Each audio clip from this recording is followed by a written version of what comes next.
ناظرین، اب ہم بات کرتے ہیں عمران خان کی کہ جس نے اب جو ہے وہ اپنے خطاب کے دوران جو وہ خطبہ دیتے ہیں بیٹھ کر، اپنے خطبے کے دوران انہوں نے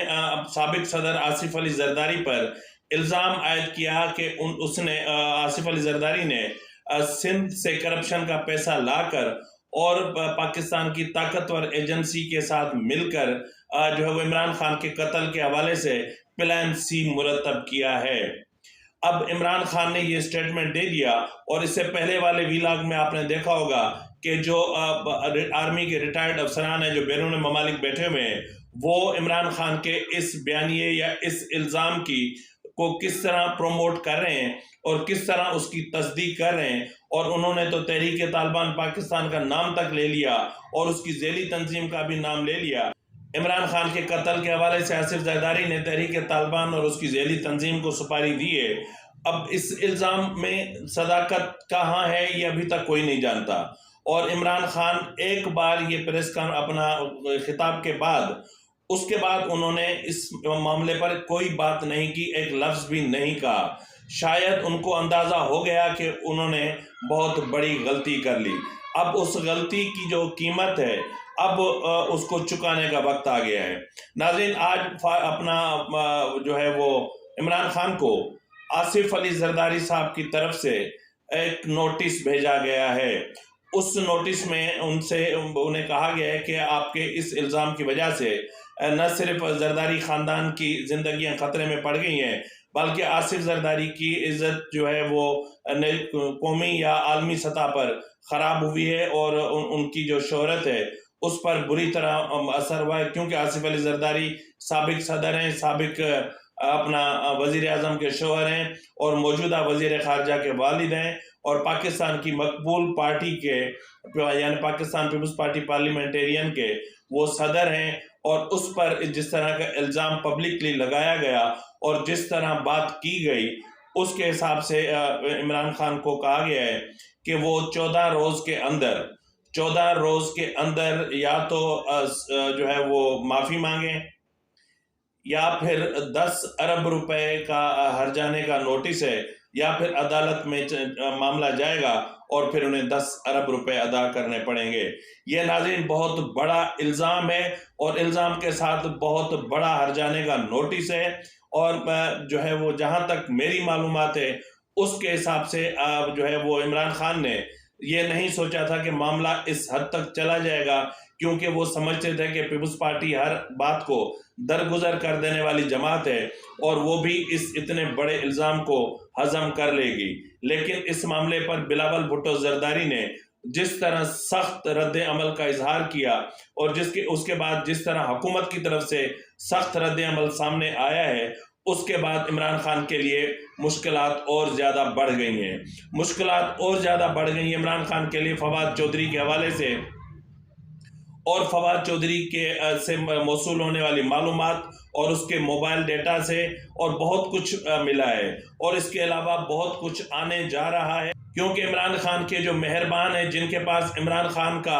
کی رنگین راتوں کا، رنگین پارٹیوں کا بہت بڑا ڈیٹا موجود ہے، وہ اب سارا ڈیٹا آہستہ آہستہ منظر عام پہ آنے جا رہا ہے۔ یہ انتہائی جو ہے وہ غلط چیز ہوگی۔ اب اس کو ہم کیا کہہ سکتے ہیں؟ جن کے پاس ہے یقیناً وہ اسے سیاسی مقاصد حاصل کرنا چاہ رہے ہوں گے، اور سیاسی مقاصد کے حصول کے لیے عمران خان کے کردار نے خود انہیں موقع فراہم کیا ہے۔ اب دیکھنا یہ ہے کہ عمران خان جو آنے والے جو دن ہیں اس میں ان کی جو رنگین پارٹیاں ہوا کرتی تھیں، اور ان پارٹیوں میں ہونے والی جو ریکارڈنگز ہیں یا جو ویڈیو ریکارڈ ہے یا ویڈیو ڈیٹا ہے، اب وہ جس طرح جو ہے وہ منظر عام پہ لانے کی باتیں کی جا رہی ہیں، اس کے بعد عمران خان کے لیے مشکلات مزید بڑھ جائیں گی، اور یہ سب کچھ ٹھیک اس وقت کیا جائے گا جب جو ہے وہ قومی اسمبلی کی 33 نشستوں پر عمران خان انتخاب لڑنے کے لیے کاغذات نامزدگی جمع کروائیں گے اور وہ منظور ہو جائیں گے۔ اس کے بعد یہ بھرپور مہم چلائی جائے گی، اور عمران خان کو میرے خیال میں تب تک شاید عمران خان نااہل بھی ہو چکے ہوں، کیونکہ یہ بھی اطلاعات موصول ہو رہی ہیں کہ کچھ معاملات بڑی اس میں تیزی لانے کی کوشش کی جا رہی ہے، اور عمران خان شاید عنقریب جو ہے وہ نااہل ہو جائیں۔ ناظرین، اب ہم بات کرتے ہیں لال حویلی کی، جو متروکہ وقف املاک میں شامل ہوتی ہے۔ اس پر ایک عرصے سے، یا یوں سمجھ لیں کہ کئی دہائیوں سے شیخ رشید نے قبضہ کر رکھا تھا۔ اب اس معاملے پر ان کو متعدد مرتبہ نوٹسز دیے گئے، لیکن انہوں نے جو ہے وہ لال حویلی خالی نہیں کی، اور نہ ہی لال حویلی کی ملکیت ثابت کر سکے۔ اور حال ہی میں ان کو پھر نوٹسز موصول ہوئے، اور پھر بھی جو ہے وہ اس حوالے سے انہوں نے عدالت سے رجوع کیا، یعنی اسلام آباد ہائی کورٹ سے۔ تو اسلام آباد ہائی کورٹ میں انہوں نے اسٹے طلب کیا، اور اسٹے کے دوران جو ہے وہ لال حویلی کے حوالے سے یا اس کے جو بھائی ہیں، وہ دونوں کسی بھی قسم کے دستاویزات فراہم نہیں کر سکے کہ لال حویلی ان کی ملکیت ہے۔ اب لال حویلی بنیادی طور پر اس کے 7 یونٹس سیل کیے جا چکے ہیں، جن میں دکانیں بھی شامل ہیں اور ایک اسکول بھی شامل ہے۔ ناظرین، اب مسئلہ یہ ہے کہ لال حویلی کو تو سیل کر دیا گیا ہے، یعنی 7 یونٹس بھی سیل کر دیے گئے ہیں، لیکن معاملہ وہیں کا وہیں ہے۔ جتنی دہائیوں سے شیخ رشید نے اس لال حویلی پر قبضہ کر رکھا تھا اور رہائش اختیار کر رکھی تھی، اور اس کو سیاسی مقاصد کے لیے استعمال کرتا رہا، اس کا کرایہ کون دے گا؟ تو کیا اس کے کرائے کے حوالے سے بھی کوئی پیش رفت ہو رہی ہے؟ تو اس کا جواب ہے کہ ہاں۔ اب شیخ رشید کو تب سے لال حویلی کا کرایہ پے کرنا پڑے گا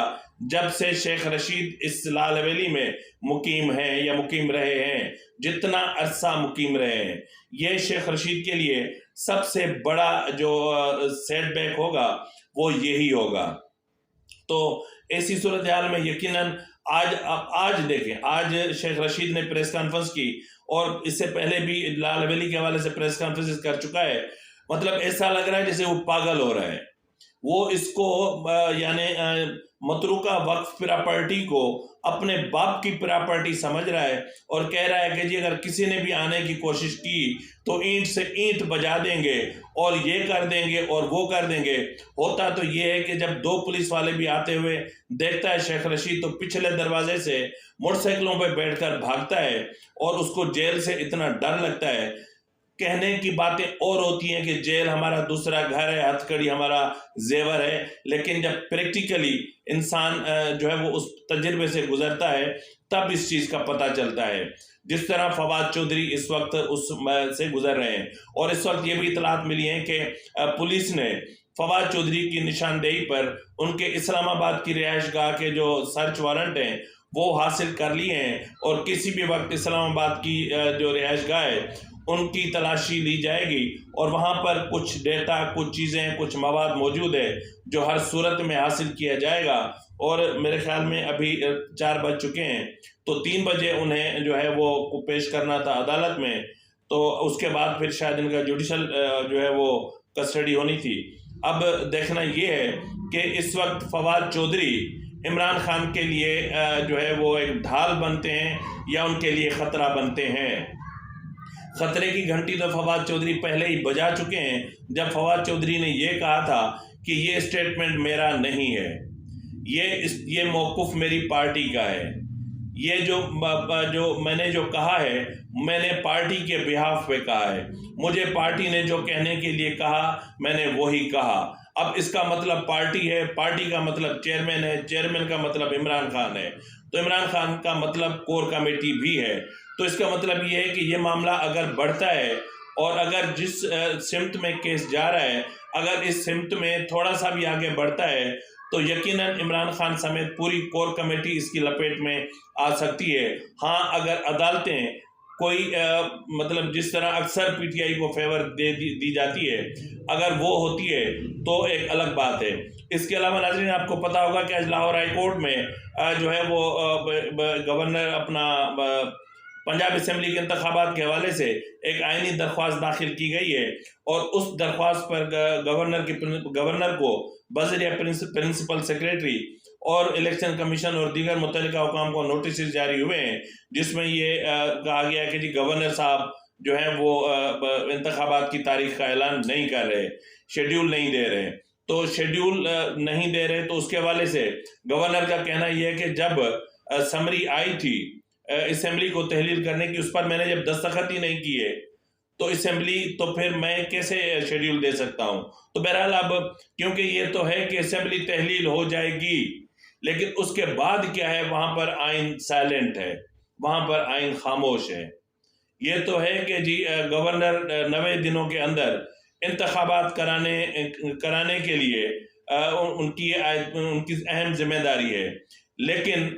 کن حالات میں؟ حالات بھی دیکھنے پڑتے ہیں نا۔ جس طرح میں نے آپ سے کہا کہ حکومت جو ہے وہ انتخابات فی الحال نہیں کرانا چاہ رہی، اور نیشنل اسمبلی کے انتخابات بھی صرف ضمنی انتخابات بھی صرف اس بنیاد پر کرائے جا رہے ہیں کہ ان کو اسمبلی میں جو اکثریت چاہیے، کیونکہ عمران خان تو واپس آئیں گے نہیں۔ 33 نشستیں ہیں، ان میں سے اگر 15 نشستیں بھی حکومت یا حکومت کے آزاد امیدوار جیت کر آتے ہیں تو میرے خیال میں جو ہے وہ حکومت کو نیشنل اسمبلی میں ایک اچھی اکثریت حاصل ہو جائے گی۔ یہی پلاننگ کی جا رہی ہے۔ اب دیکھتے ہیں کہ آگے کیا ہوتا ہے، اور آپ لوگوں سے التماس ہے کہ مطلب ان شہداء کے لیے ہمارے ہاتھ دعا کے لیے اٹھیں۔ ہماری اتنی اوقات تو نہیں ہے، ہم تو گناہگار لوگ ہیں، اور وہ تو دوران نماز اور جب وہ اللہ کے حضور میں سر سجود تھے تو ان کو شہادت نصیب ہوئی۔ ان کے لیے ہم بدکار کون ہوتے ہیں دعاؤں کے ہاتھ اٹھانے والے، پر پھر بھی قوم سے التماس ہے کہ آپ شہداء کے مغفرت کے لیے اور زخمیوں کی جلد صحت یابی کے لیے دعا ضرور کیجیے گا۔ اسی کے ساتھ ہی اپنے میزبان نواز بھٹو کو اجازت دیجیے۔ اللہ حافظ۔